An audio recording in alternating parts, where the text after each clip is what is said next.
Hey guys, it's Burke Tech. As you can see, little things different. I'm working on this overlay here so I can get the live chat going, and as we move forward to see what is going to happen. It's kind of cool. I'm using this program that I can have different things. So if I really wanted to show you guys something, I could show you what I'm talking about and so forth. I need to play with it more, and then there's the chat box. Think over that way. But we're going to be diving into these things more and more. And as you can see behind me is don't know where to point, is a lot of empty shelves. This is, I've moved into my new office, and I'm going through things, taking things out that I don't need, throwing them away, so I can bring in my books, bring in my stuff that I need to have or want to have. Cool thing is I got bookshelves to my left and behind me, so it kind of wraps around, and I got a beautiful window over there. I have a wonderful conference table.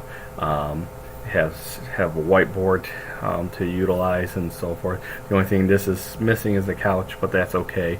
This office is actually bigger than either of my two offices that I've had before, and I'm super excited to be here, and already, even though this is the first week, to be able to get into different things, and we'll share more as we go along. But I've been reading a book, Culturize, Every Student, Every Day, Whatever It Takes by Jimmy Casas, and I've been enjoying it. It's been taking me a little while to read it, just because I didn't have had enough free time, but I'm plugging away at it. And the book is all about how we can, as teachers and administrators, what we should be doing to create a positive culture in our schools. And just the information is just wonderful to have and be able to share that with my teachers, as I'm going to plan on doing. But I was, during this one chapter, is talking about communication and how communication is very important.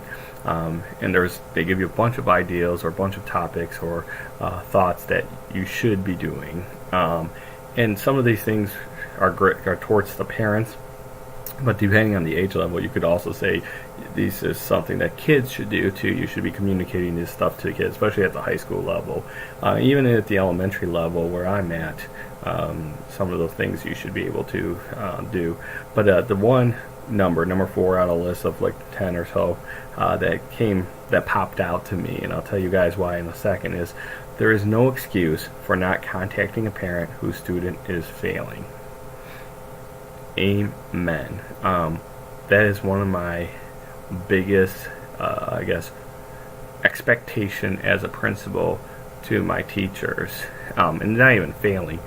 My rule is if a child at the end of the week has a D or an F in any subject, you should be contacting that parent to letting them know, because the last thing you want to happen is that the report card comes out, and yes, we have the grades online, and the parents are supposed to be looking at them.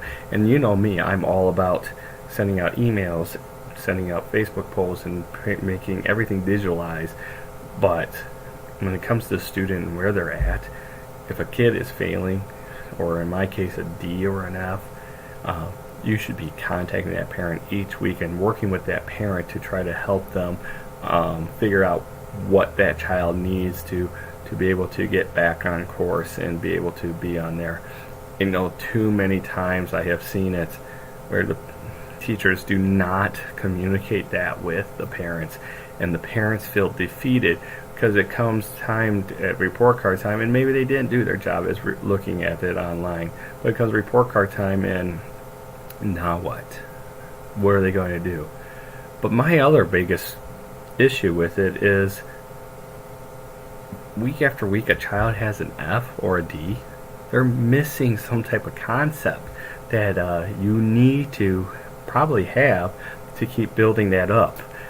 So if they miss that foundational building block, how are they supposed to get to advance? So if you don't have your cornerstone set in place of a house or a building, and you get to your 7th or 8th level, that house may fall completely.